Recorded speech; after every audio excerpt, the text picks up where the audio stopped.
This is the third part of what I'm talking about relating to your audience as a leader.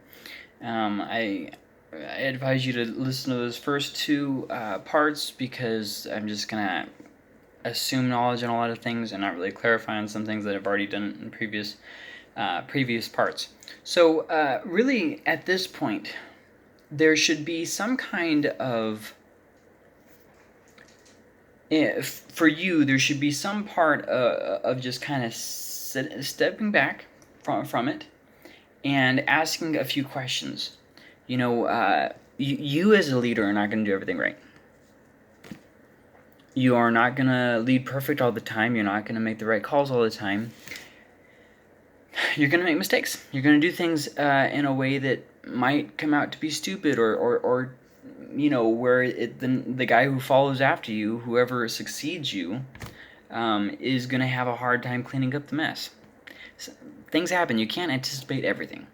You can do your job well. You can anticipate change. You can try to make an easy transition for whoever's going to come after you. You can try and do your best. But sometimes life is just unexpected, and things come by that won't be exactly what you planned for.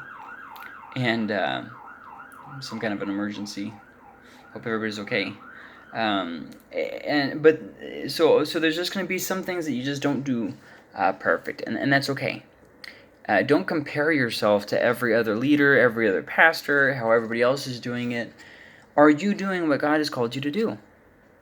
That's what it comes down to.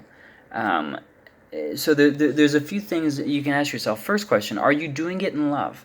The things you're doing, regardless of whether you're doing them correctly or whether you are doing them, just being stubborn about stupid stuff, are you doing whatever you do in love? If you're going to make mistakes, and there's nothing you can do to prevent yourself from making mistakes, then it would be better to intend to do the right thing and just have a good heart than it would be to, you mess up and you quit. I mean, like, for instance, there's false teachers, right? They teach the false thing all the time. All the time, consistently, they teach the false things.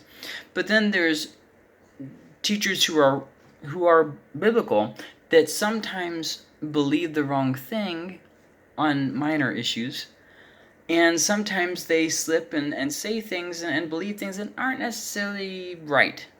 That doesn't make them false teachers, that makes them human. One of the problems with being a person who studies a lot of cults and the occult and false teachers and heresies is you start to see it everywhere. And it's not good to start seeing everything you do going from the extreme of everything that I do is justified because I'm the one who's doing it, to then go to the other extreme and saying, nothing I do is right. Everything I'm doing is I'm doing a poor job on it. This is I'm doing this wrong and this wrong. This is leaving a bad inheritance for the next person. Are you doing it in love? And is your message consistent with God? Ask yourself these kinds of questions. When you write a sermon for Sunday, ask yourself, is this what Jesus would be talking about? Am I getting the message of God across? Am I doing it in a humble way like Jesus would talk? Which can even, these kinds of quandaries, these, whatever you want to call them, inquiries, these soul-searching questions can be refined to two questions that every leader has to ask himself continuously, because it's not going to be one answer and done. It's going to be something that you have to continually ask yourself, hopefully at the end of every workday. Did you love well? Did you obey well? So that's two parts. Did you love well? That's how did you handle people, problems, ministry. Unless you're new to the ministry, you're probably aware that preaching from the stage, that's like 0.001% of what you do. Most of everything else you do is going to be other things. Equipping other people, putting out fires, setting up events, board meetings, budgeting, that kind of stuff. That's the boring stuff. That's that's what it is. So are you doing? Do you love well? And the same thing, did you obey well? When God told you to do it, did you do it?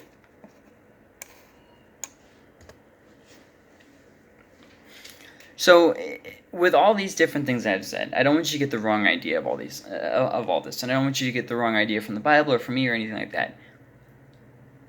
Be faithful and keep the message, but don't be faithful and keep the message of your tradition. Be faithful and keep the message of God, Jesus crucified, Jesus the only way to salvation, the Bible, these things. Keep that message. Be faithful to that. Okay. Most of what you do as a pastor or as a ministry leader at all will be a lot of making mistakes. But here's the thing: outlast the problems and keep sticking with it. We're talking about relating to the people that you serve, and if you really want to have an impact on people's life, you have to stay long enough to have an impact on people's life. Sometimes we kind of have this idea when we're trying to reach out to people, especially when we're trying to grow the church. We kind of get this arrogant kind of attitude. This is how they should think.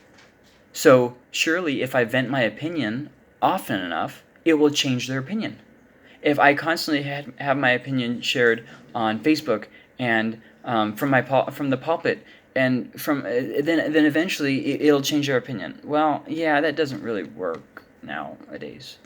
I don't know if it ever did work because I wasn't alive back then, but nowadays it really doesn't. Older people are too stubborn to listen to you when you do that.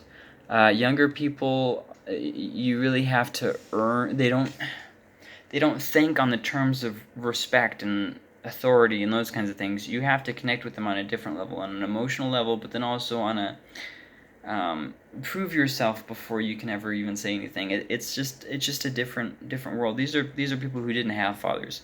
These are people who have known drugs in the street and have had people, a lot of different people with a lot of different ideas. Why should they believe your idea out of all the other ideas?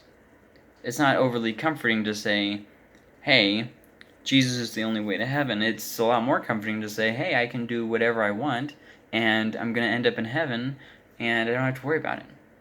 See what I mean? Like, you have to really put forth an effort to connect with a different audience than the audience you've already got. You have to learn to do things differently than you have done them before. So, with all these things being said, stand up for what's important. Stand up for what's right. But there are hot topics that will quickly not be hot topics. And everybody wants you to join their bandwagon. And so it's like an expected thing. You have to post something online about your feelings about this or about this or about this.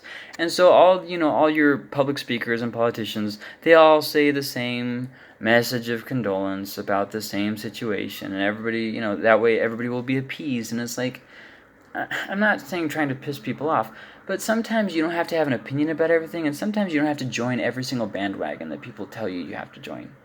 Oh, this is what we're upset about now. Well, are you leading people to God, or are you getting sidetracked with all the other hot topics that people are saying? This is what's important now. The truth of Jesus is it's unchanging. It's the same today, yesterday, forever. It's something that as a leader you have to stay pointed and focused on. This is what we're doing. This is what's important. And I'm not trying to say that justice is not important. I'm definitely not saying that. But what I am saying is that if you have to care about every single situation that the culture tells you to, you'll be drained. You're going to wear yourself out. Like for instance, instead of combating racism with where you are, people have gotten this idea that you have to combat racism worldwide. You have to go to the outskirts of the world, convince everybody on Facebook, and it's like, it's an impossible goal. You're going to wear yourself out, and then you won't have the energy to help those people right here in front of you where you are. See, God has strategically placed you where you are so that you can do ministry, so that you can love, so you can stand for justice where you are. But if your head is always on this problem that's happening way off in that other state, or, what this other person cares about on the other side of the world, you don't have enough emotion, you don't have enough brain power, you don't have enough physical strength to endure worrying about every single situation in the whole global world. It's not going to happen. You have to kind of pace yourself And you have to remember that relating to your audience doesn't necessarily mean that you have to jump on every single bandwagon. A lot of what I've talked about has been more for older ministers that aren't really wanting to adapt with their culture. But now I'm kind of wanting to talk to younger ministers who think that they have to have an opinion on everything. They always have to micromanage everything. They always have to, hop on every single bandwagon that's out there. Oh, well, so this is now the issue. Now this is the issue. It's not just because it's 2020. It's people have gotten this idea that I have to be compassionate. That's good. But then they take it to an extreme that is impossible. I have to have a strong opinion about everything. It's not possible. Spend your time and pace yourself and take care of what is right in front of you and help where you can, rather than having your care always in somebody else's yard. And I know that sounds like you're just letting the problem go. Okay, all right, listen. After you've had some mental breakdowns, some panic attacks, after you've shut down, after you've run to the end of your rope and everybody, you've lost all your close friends, you've lost influence with people, you have no one else to tell how they need to change and be a social justice warrior. When you get there, because you will get there, when you do get there, just take a step back and calm down, collect yourself, kind of maybe stop sharing your opinion about everything, and start building relationships with those people who God has placed you with. You have to trust that God is working out there. You have to trust that God is calling other people out there. And you have to trust, more than all those things, that you are not the only one who cares. See, your position is replaceable. You are not, but your position very much so is. So don't get this idea that thinking, what I'm doing, it's world changing, I'm going to change the whole world, and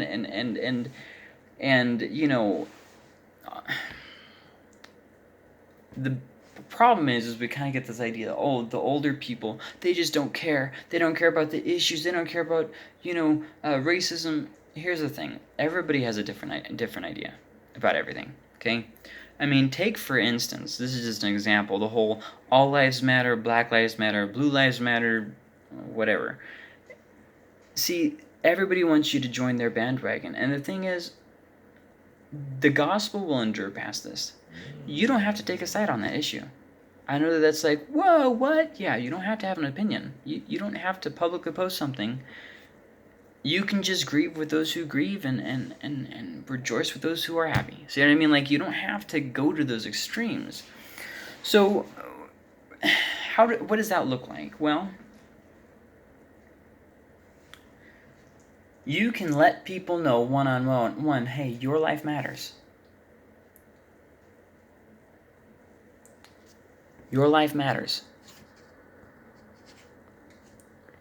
And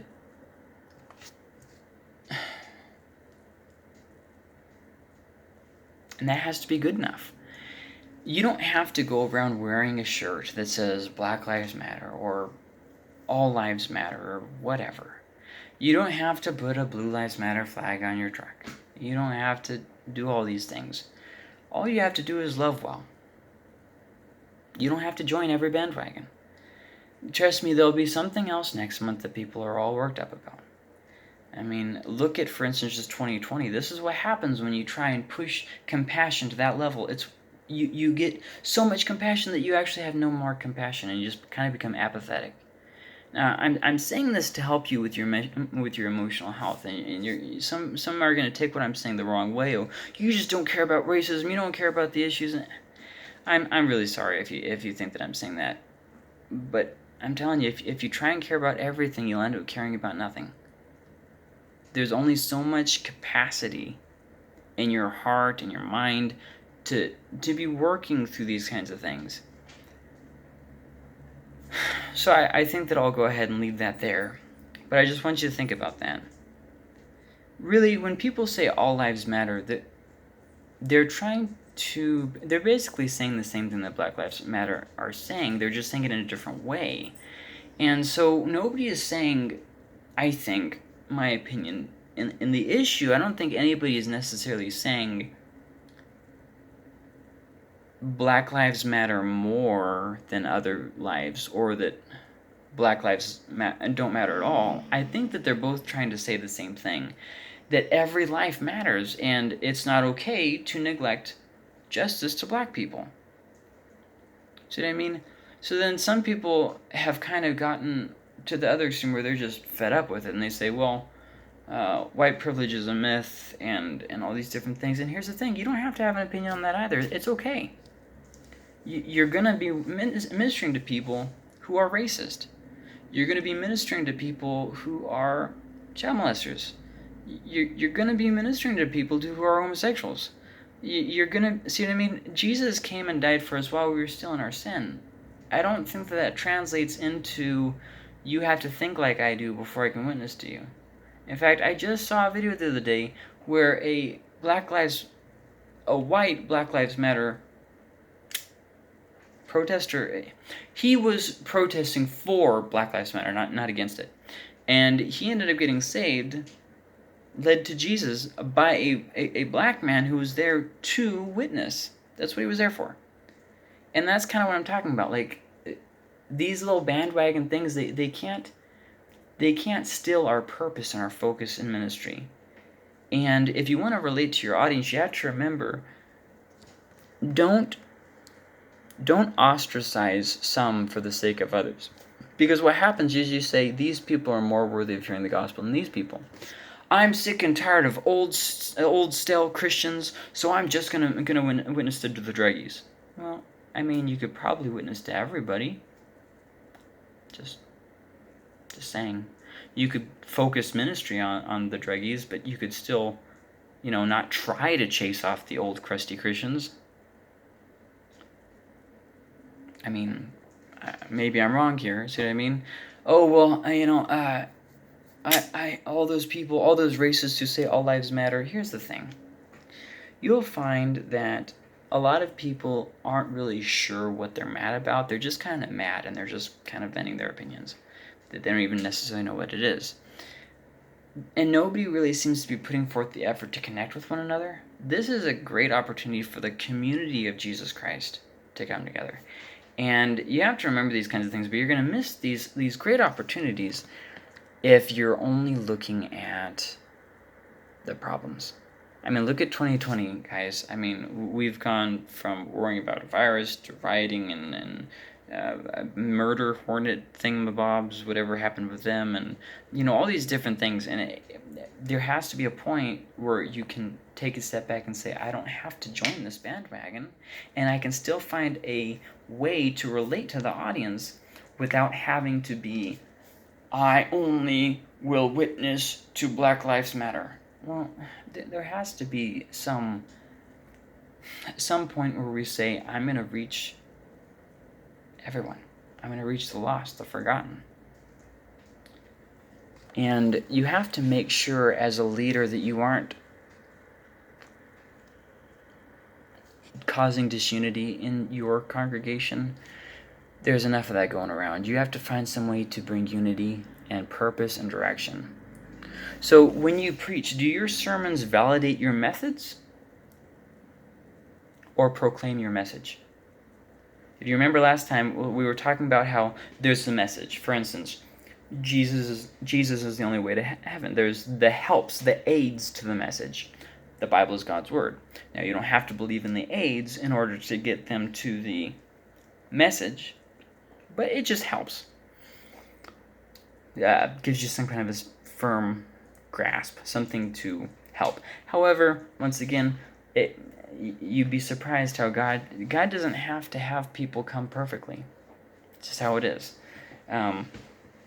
So then there's the methods. These are the things like the songs that you sing, the programs that you have, those kinds of things. The leaders are sometimes even the methods.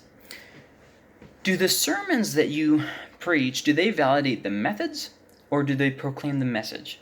Are your sermons about keeping things the way that they are, going back to the golden era? Are they about suits and hair and hats and that kind of nonsense? Or are your messages about Jesus?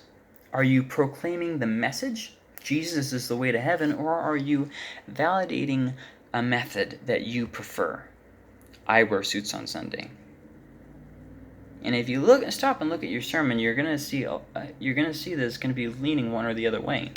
Not everything is about Jesus in the Bible, and this sometimes catches people a little bit off guard. So I'm gonna have to be careful how I say this.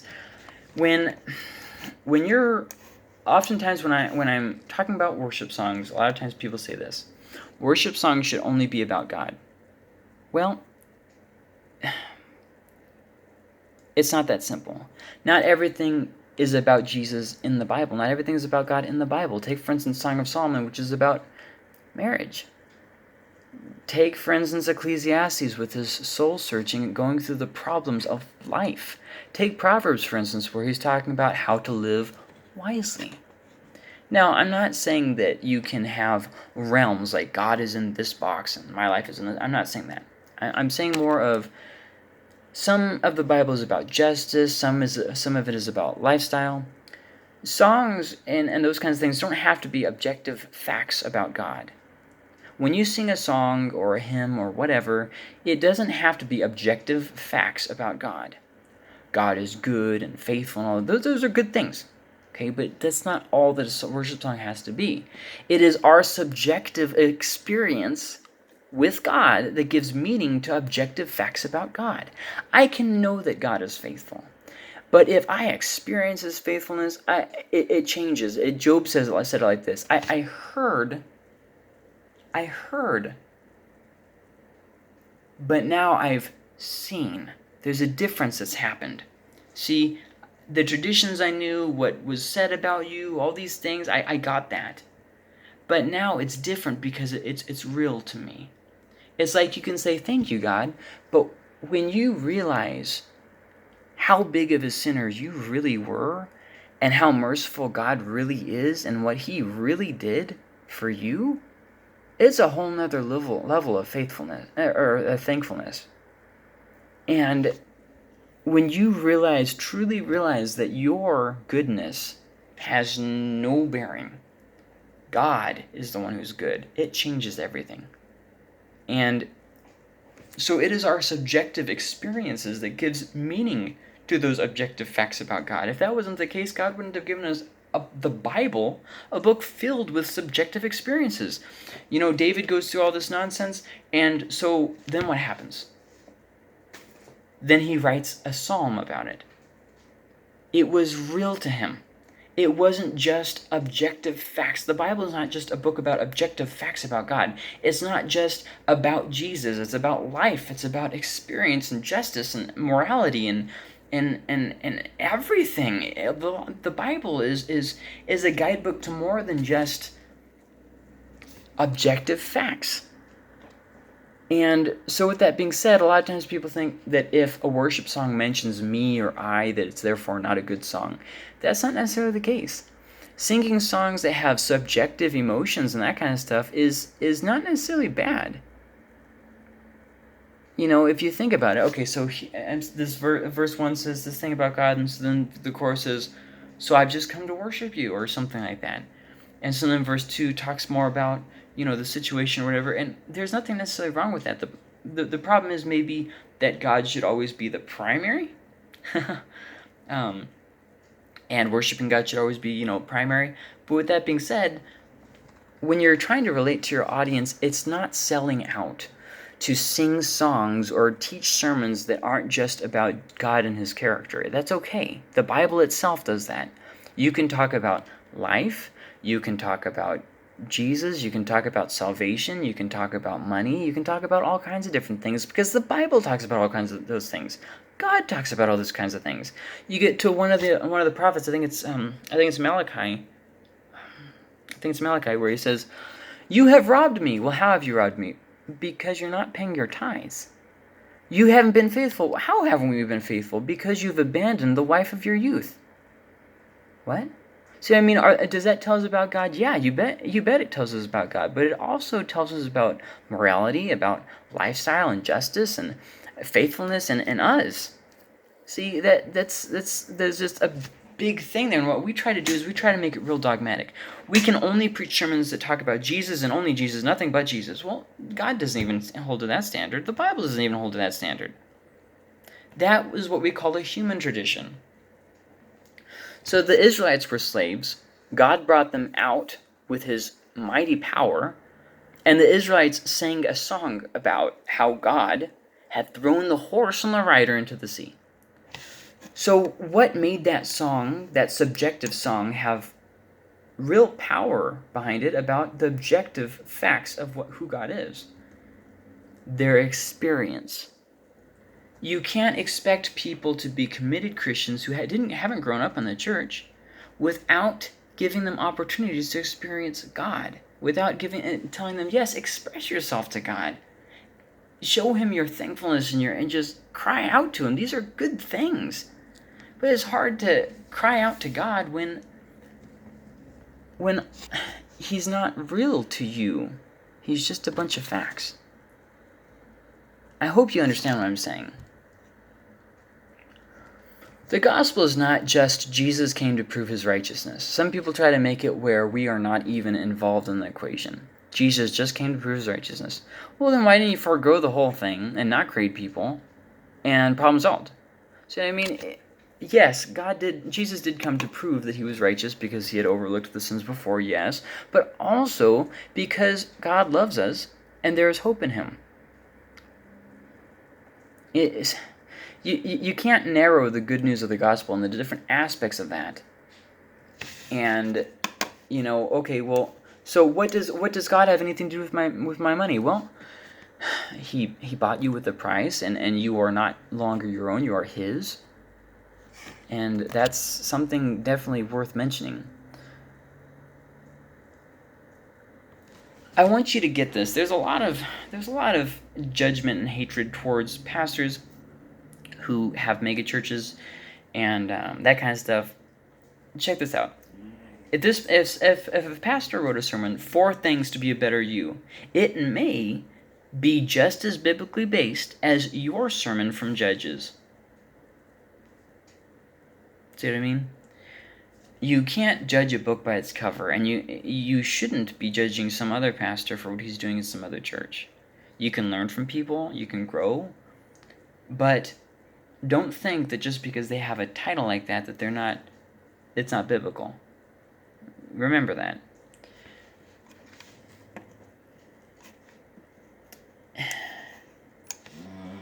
Writing a sermon called Jesus and the Song of Solomon might be just as shallow and wrong, belief-wise, teaching-wise, as that peppy sermon that you hate so much. Because, well, oftentimes I've just heard some really strange things, but it's different because it's under the mask of old-time religion. Well, old-time religion can still be wrong. You know what I mean? It's not something that has to do with the new is inherently bad or the old is inherently outdated. It's not like that. And I think that we would do a lot better relating to our audience if we put ourselves out of the main, stick to our purpose, and find the best way to reach our community and let that be good enough. Your job is not, as a leader, is not to judge every other pastor as more or less spiritual and correct than you. Your job is to build God's kingdom instead of yours. If God is getting no honor from hymns, and nobody is coming to God or experiencing him in their lives, then why? Is there a different way to do it? See, don't think that just because you like something, that therefore God must like it.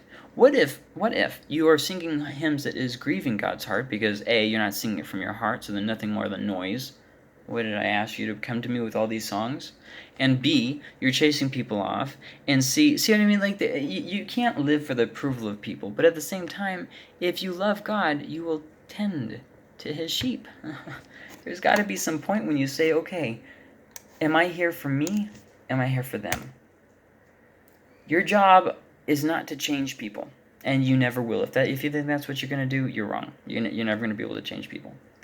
Your job is to build God's kingdom, and he will change people. Remember these things as you relate to your audience, as you find ways to connect. Remember to start getting creative and to keep that message right on. but learn to adapt with the times and change the methods on things that don't really matter. I hope that this was helpful. You guys have a great day.